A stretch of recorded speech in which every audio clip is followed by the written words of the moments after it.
Belly Conklin just spent 3 seasons falling for 2 brothers, breaking hearts, breaking her own heart, and rebuilding herself twice over. And the finale of season 3 ends with her running down a train platform in Paris to declare that she has loved Conrad Fisher the entire time. It should feel like a victory lap. Instead, it plays like the opening of a much bigger argument, one the show barely has time to finish before the credits roll. Because underneath the fairy tale sprint and the tearful confession is a version of Belly who has grown in almost every way except the one that matters most, and a finale that resolves its central romance while leaving nearly everything else hanging in the air. To understand why that ending lands as messy as it does, you have to start where the episode starts, with Conrad getting on a plane. He flies more than 10 hours from the United States to Paris to surprise Belly, the kind of grand romantic gesture that has defined this entire love triangle from the beginning. Conrad has never been the brother who says the big thing out loud. He broods. He withdraws. He lets Jeremiah be the one who performs affection, while he quietly suffers in silence. So the fact that he gets on a plane at all tells you how much has shifted in him. This is a version of Conrad who has decided he is done watching Belly's life happen without him in it. He shows up expecting to sweep her off her feet, the way this story has trained us to expect grand gestures to work. Except Belly is not the girl waiting to be swept anymore. When Conrad finds her, she is confident, sharp, comfortable in her own skin in a way we have genuinely never seen before. She's wearing a red lipstick that, by her own admission, doesn't even suit her. And it doesn't matter, because she wears it like she owns the room. That detail matters more than it seems. This is a young woman who has stopped asking whether something suits her and started asking whether it makes her feel like herself. It's a small visual shorthand for a much bigger internal shift. And for a moment, the show lets us believe that Belly has actually outgrown the chaos of Cousins Beach and the Fisher brothers entirely. Her reaction to Conrad only reinforces that. She's not overjoyed. She's not running into his arms. If anything, she seems mildly annoyed that he's there at all, like his surprise appearance is an intrusion into a life she has finally built without him. She doesn't invite him into her apartment. She makes him wait outside while she figures out what to do with him, as if the boy who once represented the entire emotional center of her adolescence is now, at best, an inconvenient errand to run before her birthday party. For a show that has spent 3 seasons building Conrad up as Belly's great, aching, unfinished love, that response is a deliberate subversion, and a smart one.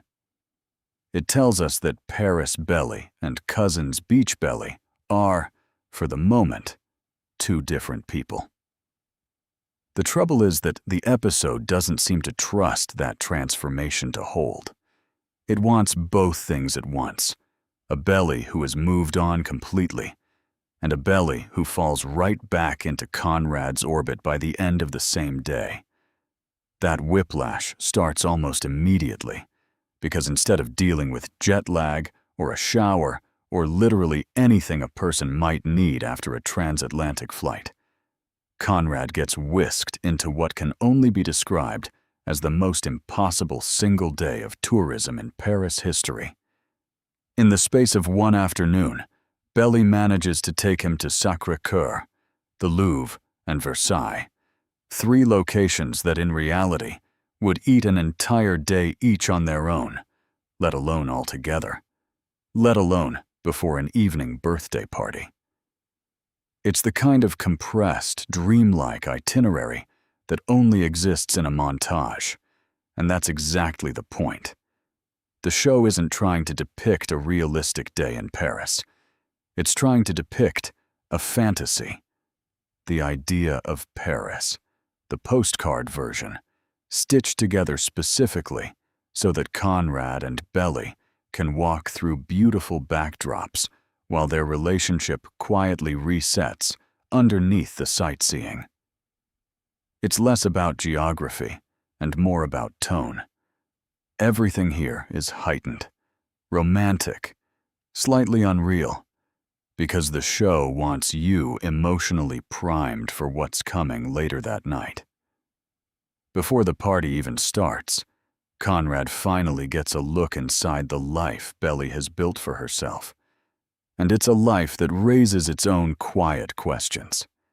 She's got a lovely apartment in one of the most expensive cities in the world, apparently funded by a waitressing income, which is one of those details you're clearly not supposed to examine too closely. What matters more than the logistics is what the apartment represents: independence, a home that belongs entirely to her. No parents, no brothers, no small beach town watching her every move. And it's inside that apartment that Conrad starts to piece together just how much of Belly's world now exists without him in it. She's built a friend group. She has someone who looks a lot like a budding romantic interest circling her. She has, in every visible sense, a full life that was constructed in his absence. That realization deepens once they actually arrive at the party. The Belly who greets her French friends is not tentative or sweet in the way the show has coded her for 3 seasons. She's a grown woman navigating an adult social scene, comfortable enough to smoke, comfortable enough to hold her own in conversation, comfortable enough that when the dinner table turns its attention to Conrad, she doesn't flinch. And the table absolutely turns its attention to Conrad. In a moment that leans hard into a certain stereotype of French bluntness, her friends start openly interrogating him about his feelings for Belly, asking pointed, invasive questions about their history with almost no social filter. It's an uncomfortable scene to sit through as a viewer, deliberately so, but it works as a pressure test. Conrad has spent years being unreadable, private, guarded about how he feels. Here, in front of strangers, at a dinner table in a foreign country, he doesn't get to hide. And notably, neither does Belly. It's during that same dinner that we learn something that recontextualizes the entire episode. Belly ended things with her boyfriend 6 weeks earlier. The relationship that seemed to represent her fully moved on, Conrad-free future is already over, and has been for over a month before Conrad ever booked his flight. That timing matters. It means Belly wasn't just casually available when Conrad showed up. She'd already been quietly single, quietly unattached, for weeks. Whatever independence she's projecting, whatever moved-on energy she's radiating, there's already a crack in it before Conrad even sits down at that table. With that piece of information out in the open, the tension between them stops being subtext and starts being obvious to everyone at the party, including them. And this time, the pull between Conrad and Belly doesn't feel like the young, tentative, first love version of their connection that defined the earlier seasons. It's charged differently. There's real physical desire here, amplified by the wine, the candlelight, the sense that Paris itself is conspiring to put these two people in each other's path. The night builds toward the inevitable, and by its end, Conrad and Belly have slept together. For one episode, for one night, it plays like the resolution the show has been building toward across 3 seasons. And then, almost immediately, it collapses. The morning after, Belly doesn't wake up wrapped in romantic certainty. She wakes up retreating. She tells Conrad, in essence, that this doesn't mean what he wants it to mean, that she has a life here now, a life he doesn't fit into, and that whatever expectations he flew across an ocean carrying, he needs to let them go. Sleeping together, she makes clear, is not the same as choosing to be together. On its own, that's a completely reasonable boundary. People are allowed to be intimate with someone and still recognize that reuniting with them isn't the right decision. If the story had stopped there, it would have been a mature, if painful moment of Belly asserting control over her own narrative for possibly the first time in the entire series. But the story doesn't stop there, and that's where the finale starts to strain credibility. Because within the same episode, after sending Conrad away and effectively ending things before they restarted, Belly has what can only be described as a rom-com epiphany. She realizes, suddenly, completely, that she has been in love with Conrad the entire time. Not conflicted about him, not nostalgic for him. In love with him, unambiguously the whole time. So she does what every great romantic comedy heroine has done before her. She runs. She chases him down, gets herself onto his train, and delivers the declaration the show has been building toward across 3 full seasons. And here's the uncomfortable truth about that scene. It works, emotionally, in the moment. It's staged like something out of a classic will they, won't they finale. The kind of last-minute airport or train platform reunion that romantic fiction has trained audiences to crave for decades. There's a reason those scenes are effective. They tap into something primal about wanting people to fight for each other. Watching Belly run for that train, watching her finally say the thing she's been dancing around since the very first season, is genuinely satisfying on a pure, emotional level. It's easy to understand why it plays as one of the more purely joyful moments in the finale. The problem is what surrounds it. Because if you go back to the source material this show is adapted from, the reunion between Conrad and Belly doesn't happen like this at all. In the books, months pass after Belly moves abroad before Conrad even starts reaching out, sending letters that she initially doesn't answer. It's only gradually, after a long stretch of silence and hesitation, that she starts writing back. From that first tentative exchange, it takes years, not weeks, not one wild Paris night, for their relationship to rebuild into something solid enough to end in marriage. The books are, in other words, deliberately patient about this reunion. They treat Conrad and Belly's second chance as something that has to be earned slowly, built from actual communication and actual time apart to grow individually, rather than reignited by proximity and one emotionally overwhelming evening. The show compresses all of that into a single trip. And it doesn't just compress the timeline. It does so only a matter of months after Belly was standing at the altar, about to marry Conrad's own brother. That detail is the one the finale can't quite outrun. Belly wasn't casually dating Jeremiah before this. She was engaged to him. She was, by every indication the show gave us, prepared to spend her life with him, right up until that wedding fell apart.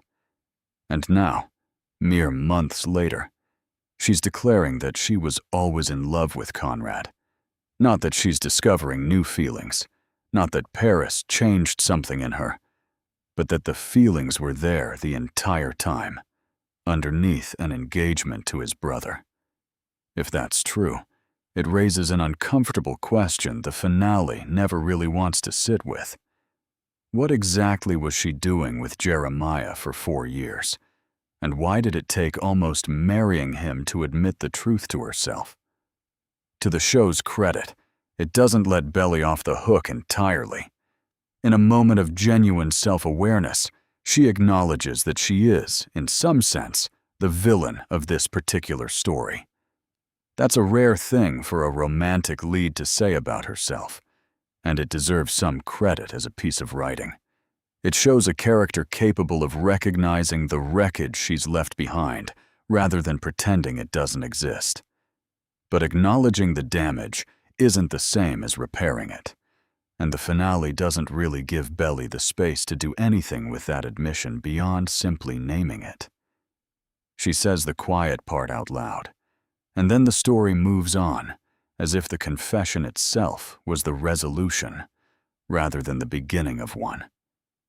Where the finale does offer something more substantial is in finally naming the root of the entire triangle: Susanna. Belly's realization that so much of this endless back and forth between her, Conrad, and Jeremiah traces back to Susanna is arguably the most important piece of emotional clarity in the whole episode. Susanna, the boy's mother, spent years telling both her sons, and Belly, that she believed Belly and Conrad would end up together one day. That's not a small thing to say to two teenage boys, and the girl they're both falling for. It's the kind of statement that plants itself in a young person's head and quietly shapes every decision that follows, whether they realize it or not. Susanna isn't in this final season to answer for it. She passed away earlier in the story, but her fingerprints are all over the choices Conrad, Jeremiah, and Belly have made for years. Every hesitation, every triangle, every moment where one of the brothers pulled back just as things got serious can be traced back to a mother's wish spoken aloud to children who were never equipped to carry that kind of expectation. Recognizing that doesn't undo the damage, but it does finally give the show's central conflict a real, human explanation, instead of leaving it as just three people who can't make up their minds. And that same shadow falls over the other major relationship shift in the finale: Jeremiah.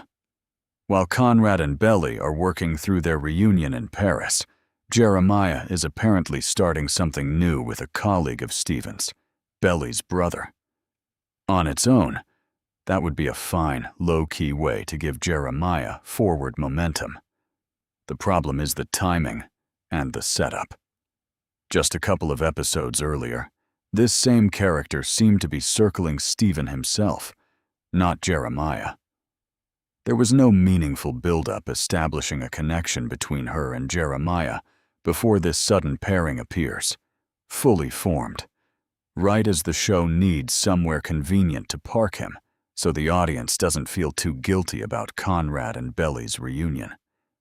It has the unmistakable feel of a last-minute narrative patch, something introduced specifically to soften the blow of watching Jeremiah lose Belly for good, rather than something that grew organically out of the story that came before it.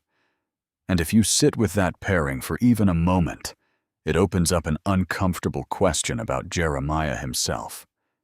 If he's genuinely fine with Conrad and Belly getting together, if he's ready to move on to someone new that quickly and that easily, it raises the question of what exactly he thought he was doing when he pursued Belly in the first place, years earlier, at a moment when she and Conrad were clearly still unresolved.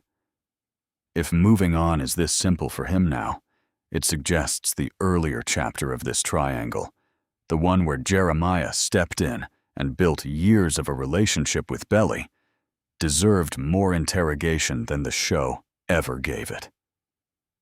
The finale doesn't ask that question. It just resolves Jeremiah's arc quickly and moves forward, leaving that particular thread feeling underexplored rather than genuinely closed. Taken together, all of this is why the finale feels less like a satisfying conclusion and more like a story that ran out of runway. Real, meaningful threads. Jeremiah's reaction to his brother and his ex-fiancée getting together. How Belly and Conrad's parents respond to any of this. What the fallout actually looks like once the initial rush of the reunion fades, are left completely untouched. The show spends its final stretch racing toward the couple getting back together, and doesn't leave itself any time to explore what that reunion actually costs the people around them. Which brings us to the question hanging over everything. Is this actually the end of the story, or is there more coming? The book series, for context, ends with Conrad and Belly's wedding, in a moment where Belly reads aloud a letter that Susanna wrote for her before she died, a conclusion that ties the entire triangle and Susanna's influence over it into one deliberate, emotional, final scene. It's the kind of ending built for a story that took years to earn its central relationship, patient letters and slow rebuilt trust included. The show, as it currently stands, hasn't earned that same ending. It got Conrad and Belly back together in a fraction of the time, skipped the wedding entirely, and left Jeremiah's reaction, the parents' reactions, and honestly, a good portion of the emotional aftermath completely unaddressed. That gap between where the show's finale lands and where the books ultimately conclude is exactly why speculation about a fourth installment has been building. Given how the season wraps, a full fourth season feels less likely than something more contained. A special, a wrap-up movie, something built specifically to deliver the ending the books were building toward Olibelite, without stretching it across another full season of episodes. If that kind of continuation does happen, it would give the story room to finally address everything the finale left dangling. Jeremiah actually processing what happened between his brother and the woman he once planned to marry. The parents weighing in on a relationship that's been building since Belly and the Fisher boys were children. And possibly, if the show wants to fully honor its source material, that wedding and Susanna's letter finally making it to the screen. Whether that actually happens is still speculation, not confirmation. Nothing has been officially announced, so any timeline is really just an educated guess based on how these kinds of streaming projects have historically rolled out. But if a follow-up movie does get greenlit, a natural window for it to arrive would be sometime around next summer, likely landing in August, mirroring the seasonal rhythm this franchise has followed since it began.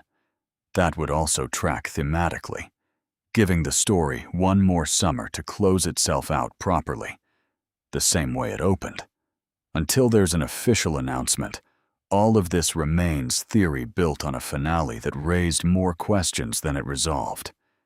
Conrad and Belly may have gotten their moment on that train platform, but the world around them, the brother left behind, the parents left in the dark, the wedding the books promised, is still very much unfinished business.